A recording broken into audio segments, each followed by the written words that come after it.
지금까지 그 예제 코드인 SimpleSymT의 그 0번 커널과 1번 커널에 대해서 살펴봤고요. 이제 마지막으로 2번 커널과 3번 커널에 대해서 살펴보겠습니다. 그 GPU 코드의 그 성능, 저하에 그 영향을 미치는 인자들은 많이 있는데요. 그 중에 하나를 우리가 앞에서 살펴봤어요. 바로 글로벌 메모리를 액세스할 때 얼마나 그 로컬리티를 갖고 액세스하는가, 또는 얼마나 다이버전트하게 그 액세스하냐에 따라서 성능 차이가 많이 난다는 것을 여러분들이 한번 이제 그 예를 봤습니다. 또 다른 그 GPU의 성능을 저하시키는 요인 중에 하나가 이런 브랜칭, 컨트롤, 그 프로그램이 수행되는 데 있어서의 그 컨트롤의 그 브랜칭, 컨트롤 다이버전스가 이제 그 코드의 성능 저하에 이제 큰 영향을 미쳐요. 가장 이상적인 거는 뭐 CPU건 GPU건 프로그램을 구성하는 인스트럭션을 아주 단선적으로 쭉 하나씩 내려가면서 수행을 한다 그러면 프로세서 입장에서는 효율적인 처리를 위해서 뭔가 해줄 수 있는 게 많이 있잖아요. 근데 우리가 프로그램을 작성할 때 단순히 뭐 이런 브랜치가 일어나는 문장이 없이 코딩을 할 수는 없겠죠. 그런데 이러한 것들이 특히 이제 GPU 같은 경우에는 심트 형태로 그 수행이 되기 때문에 성능 저하에 그 영향을 많이 미치게 됩니다. CPU보다 GPU가 더 그 성능 저하에 그 영향을 받아요. 그래서 GPU 코딩할 때는 이런 브랜칭에 좀 더 신경을 써야 될 필요가 있습니다. 지난번에 설명했듯이 이런 if then else 문장이 있을 때 이제 여러분들이 이게 한 그 웨이브 프론트, 이 전에 봤던 그림인데 용어가 이제 우리가 발전했죠. 웨이브 프론트, 와프 64개 또는 32개의 그 워크 아이템 스레드로 구성된 웨이브 프론트 또는 와프에 대해서 심티 형태로 계산이 일어난다 그랬잖아요. 즉 명령 하나에 대해서 걔네들에 대해서는 동시에 쫙 수행이 된다는 그런 구조로 일어난다 그랬는데, 그래서 이 32개의 워크 아이템에 대해서 이 조건문이 수행이 됐을 때 어떤 워크 아이템에 대해서는 각자 서로 다른 그 엑스큐션 패스 데이터를 사용하기 때문에 어떤 워크 아이템은 true, 어떤 거는 false, 서로 다 다를 수가 있겠죠. 그래서 이게 SIMT잖아요. 그러면은 true면은 이 문장을 수행시키고 false면 이 문장을 수행을 시키니까 결국은 이제 GPU 입장에서는 얘를 시리얼라이즈 할 수밖에 없어요. then 파트하고 else 파트를 그 시리얼하게 수행을 시킬 수밖에 없습니다. 그래서 처음에 일단 이 조건문에 의해서 어떤 부분이 true고 어떤 부분이 false인지를 파악을 한 다음에 그 다음에 이 문장 한번 수행시키고 이 문장 한번 수행시키는 거예요. 그러니까 이 부분 수행시키고 이 부분 수행시키는 거죠. 그래서 이 부분을 수행시킬 때는 요 true인 애들 말고 나머지는 deactivate 시키고 mask out 시키고 이것에 대해서 이 문장을 수행을 시키고요. 그 다음에 그게 되면은 false인 애들에 대해서 똑같이 이제 나머지를 deactivate 시키고 이거를 수행을 시키는 거죠. 그러면은 이제 그 퍼포먼스 입장에서 우리가 얼마나 그 프로세싱 엘리먼트를 열심히 일하게 만드나 관점에서 봤을 때는 이 부분 then 파트를 수행시킬 때 여기 있는 그 워크 아이템에 배정된 그 프로세싱 엘리먼트는 쉬고 있는 거고요. 반면에 else 파트를 수행을 시킬 때는 true 파트에 해당하는 true에 해당하는 워크 아이템에 대응되는 프로세싱 엘리먼트는 또 쉬고 있는 거예요. 계속 얘기하지만 퍼포먼스의 효율을 높이려면 프로세싱 엘리먼트가 계속 일하게, 모든 프로세싱 엘리먼트가 일하게 만들어줘야 되는데 여기서 이제 쉬고 있는 애들이 생기는 거죠. 그래서 이런 시리얼라이제이션은 이제 그 성능 저하에 큰 영향을 미칩니다. 이것만 해도 이제 if 문장은 상당히 간단한 문장이잖아요. 근데 if then else 안에 또 if가 있고 뭐가 있고 굉장히 복잡한 구조를 우리가 피할 수 없는 경우들이 많이 있잖아요. 근데 그런 것들이 CPU보다 더 심각하게 GPU에서 이제 퍼포먼스를 떨어뜨리는 요인이 됩니다. 그래서 그럼 다 없앨까요? 뭐 다 없앨 수는 없겠죠. 우리가 뭐 이런 중요한 문장들이 뭐 이런 거 없이 우리가 코딩할 수는 없잖아요. 그러나 경우에 따라서는 우리가 어떤 최적화 관점에서 이러한 구조들을, 이러한 그 브랜치가 일어난 구조를 좀 단순하게 할 수 있는 경우들도 있고요. 또 상황에 따라서 여러분들이 좀 노력을 하면 줄일 수도 있고, 그래서 CPU보다 GPU에서는 이런 부분, 이런 브랜치를 야기하는 문장들이 성능 저하에 CPU보다 GPU에 더 영향을 미치기 때문에 여러분들이 GPU 코딩할 때는 좀 더 신경을 써서 가급적 없앨 수 있으면, 줄일 수 있으면 줄이는 방향으로 노력을 해야 됩니다. 먼저 그 커널 2와 3의 기반이 되는 CPU 코드를 한번 보도록 하겠습니다. 우리가 커널의 시간도 측정할 거지만 그 기준이 되는 CPU 상에서의 그 시간 측정도 할 거기 때문에 이렇게 이제 CPU 코드, 호스트에서 수행이 되는 CPU 코드가 있는데 뭐 CPU 코드는 모든 데이터 엘리먼트에 대해서 for로op이 도는데 그 안의 내용을 보면 이 부분이 여기 확대가 되어 있습니다. 그래서 각각 위치, i가 위치죠. 현재 데이터 엘리먼트의 위치를 파일 모듈 연산에 취해서 8가지 경우로 나눠서 0부터 7까지 나눠서 0에 대해서는 이런 단순 계산, 1에 대해서는 forloop이 64번 돌고요. 2에 대해서는 forloop이 16번 도는 계산, 3에 대해서는 단순 계산, 4도 단순 계산, 5에 대해서는 32번의 forloop이 도는 계산, 그 다음에 6에 대해서는 64번 돌고 7에 대해서는 단순 계산이 도는 상당한 어떤 컨트롤 다이버전스가 있는 그런 프로그램이라고 할 수 있습니다. 이거를 이제 GPU 관점에서 보면 GPU에서 여러분들이 워크그룹을 설정했을 때 그것들이 웨이브 프론트 단위로 쪼개져서 각각의 웨이브 프론트는 SIMT 형태로 수행이 된다고 했습니다.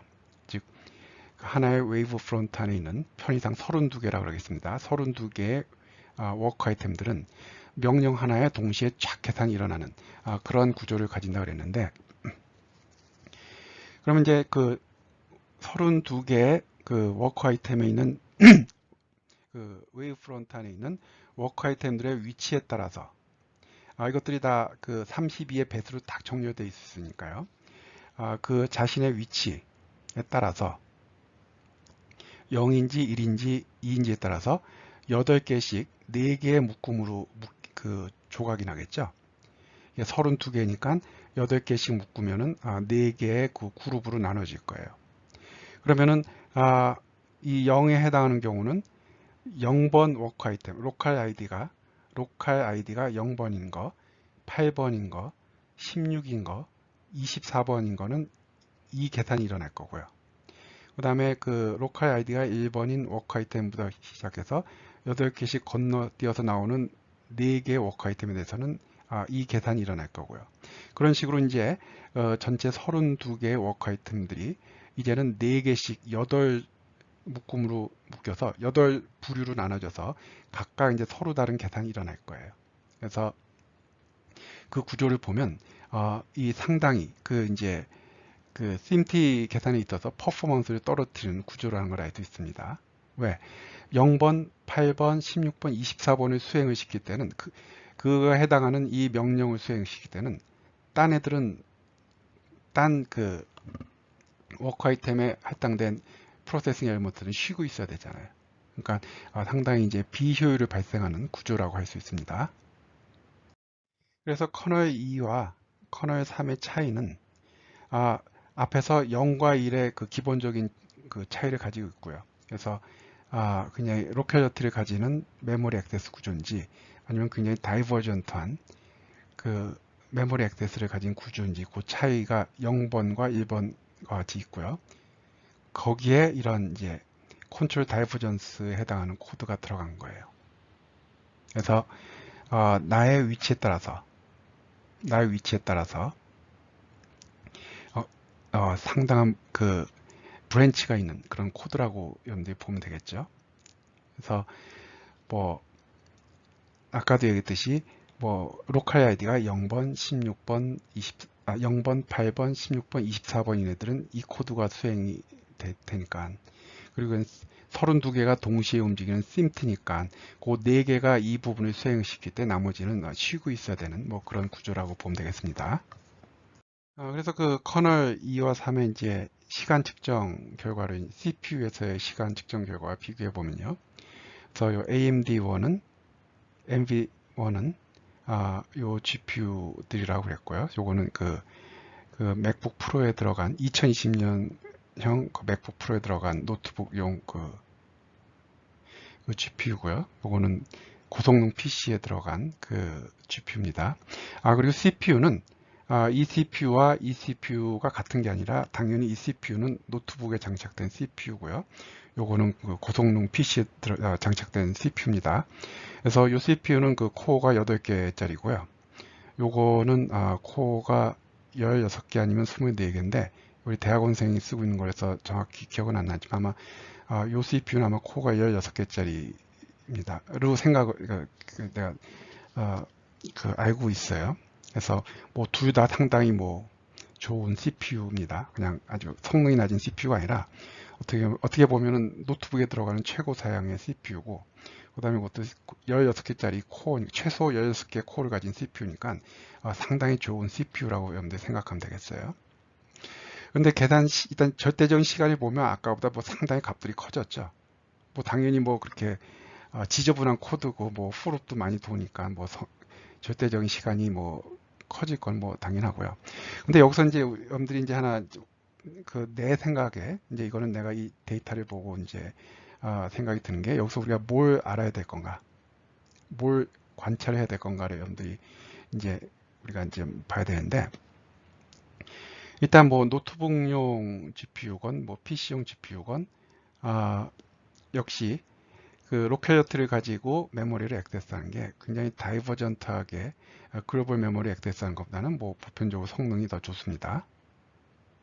뭐 여기서도 그렇고요. 그리고 32가 뭔가 경계가 된다 그랬죠. 워크그룹 사이즈 32가 경계가 되고,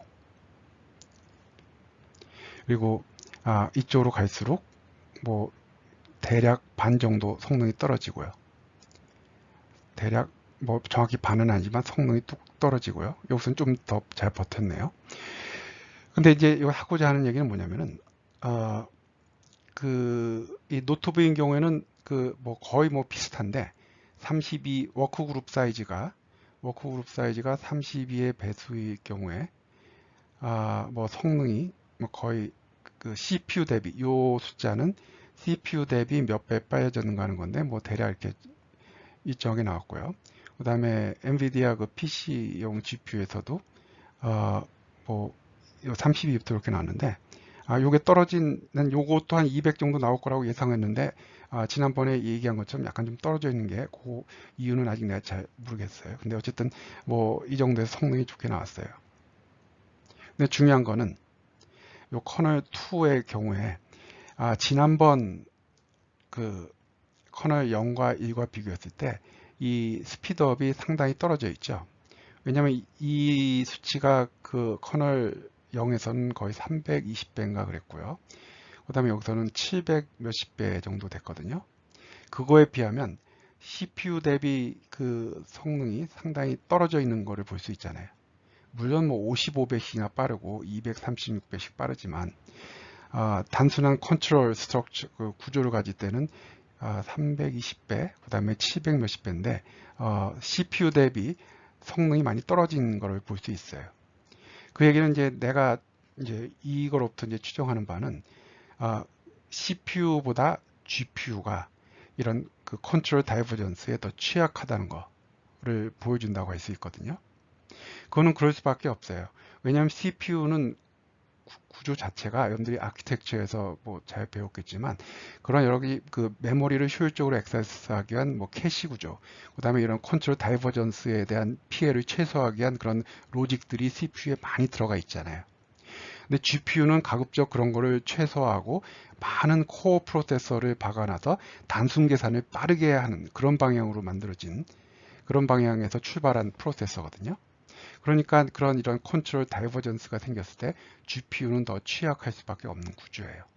물론 이제 GPU도 이제 처음에 그렇게 출발해서 점점 나올수록 그런 어떤 컨트롤 다이버전스에 뭔가 대응을 하는 식으로 발전이 되어 왔겠지만 CPU하고 GPU하고 비교해 보면은 역시 GPU는 더 많은 노력을 어디에 하냐면은 그 많은 프로세서 로직을 프로세서를 집어넣어 놓고 단순 계산을 빠르게 하는 거로 가기 때문에 이런 CPU 이런 컨트롤 다이버전스를 어떻게든지 좀 효과적으로 처리하려는 그런 로직이 많이 들어가 있는 CPU에 비해서 이런 컨트롤 다이버전스에 상당히 취약하다는 것을 보여주는 예가 아닐까 하는 게 내 생각입니다.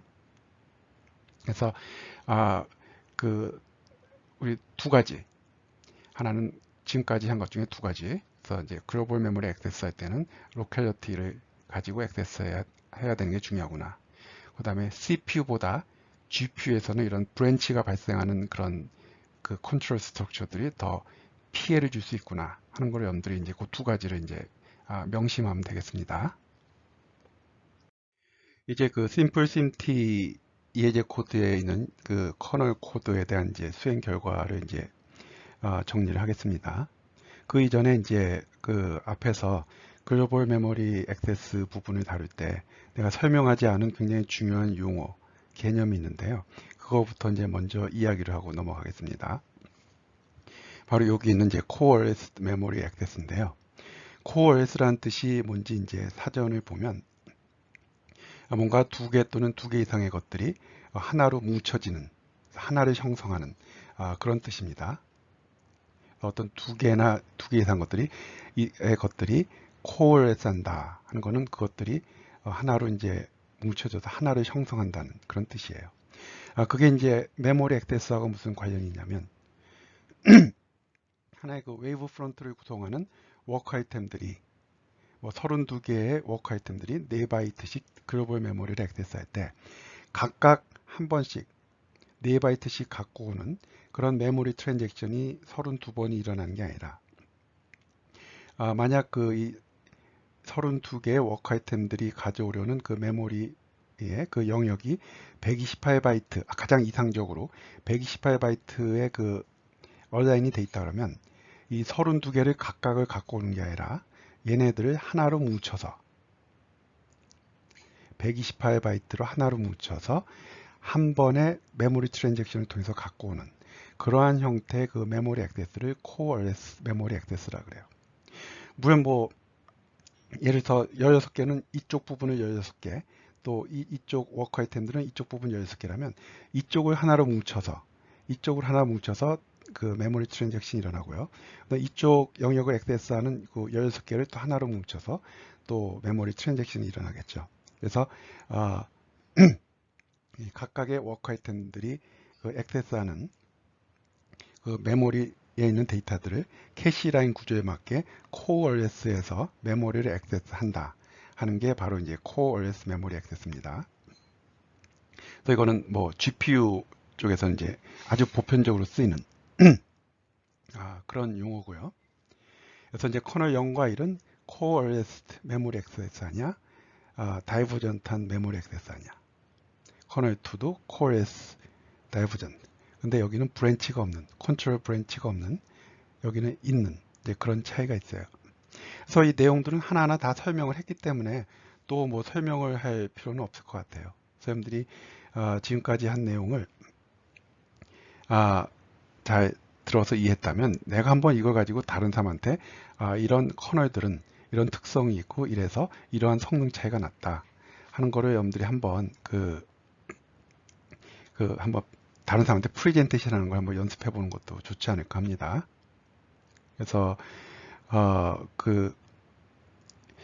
뭐 대부분 뭐 여기 있는 거를 설명을 했는데 하나 특이한 게 요거거든요. 그 커널 이게 1, 커널 3 성능이 가장 좋은 게 워크그룹 사이즈를 8로 했을 때 가장 작게 했을 때가 성능이 작게 나와요. 그래서 왜 이럴까 생각을 해봤는데 나도 이게 정확하게 이거더라고 답은 못하지만 내가 한번 추정한 거는 지금 이 커널 1과 3은 굉장히 그 메모리를 다이버전트하게 액세스 하잖아요.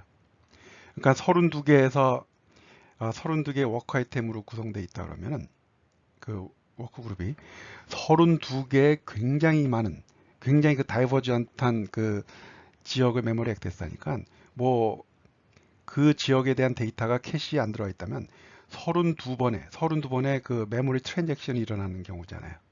그러니까 그 메모리 밴드위드스에는 한계가 있기 때문에 거기에 그냥 꽉 차갖고 거기에 바트랙이 걸린 거죠. 글로벌 메모리를 액세스가 있는 채널의 개수에도 뭐 한계가 있고 또 밴드위드스에도 한계가 있기 때문에 뭐 각각의 워크 아이템들이 메모리 트랜잭션 128바이트 또는 32바이트짜리 메모리 트랜잭션을 남발하면은 그 메모리 밴드위스가 꽉 차갖고 거기서 바트랙이 걸겠죠.